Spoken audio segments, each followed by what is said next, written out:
कोट्यवधी खर्चून उभारलेले बारामती क्रीडा संकुल पावसात गळतीच्या विळख्यात. बांधकामाच्या दर्जावर गंभीर प्रश्नचिन्ह.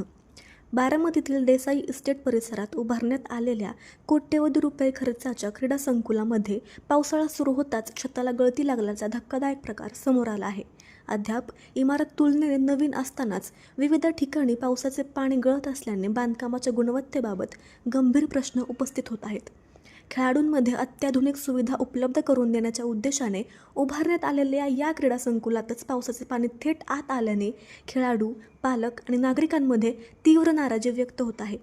कोट्यवधी रुपयांचा खर्च करूनही अशा प्रकारे गळती होणे म्हणजे संबंधित बांधकामाच्या दर्जाबाबत आणि कामाच्या गुणवत्तेबाबत शंका निर्माण करणारे असल्याची चर्चा सुरू आहे.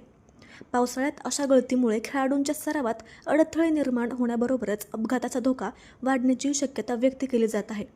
त्यामुळे या संपूर्ण प्रकरणाची स्वतंत्र तांत्रिक चौकशी करून दोषी आढळणाऱ्या कंत्राटदार व संबंधित अधिकाऱ्यांवर कारवाई करावी, तसेच गळतीची तातडीने दुरुस्ती करावी अशी मागणी नागरिकांकडून होत आहे. दरम्यान या गळतीबाबत संबंधित विभागाकडून अद्याप अधिकृत भूमिका जाहीर करण्यात आलेली नाहीये. प्रत्यक्ष पाहणी करून गळतीचे कारण, बांधकामाचा दर्जा आणि कामाची गुणवत्ता याबाबत वस्तुनिष्ठ अहवाल सार्वजनिक करण्याची मागणीही जोर धरत आहे.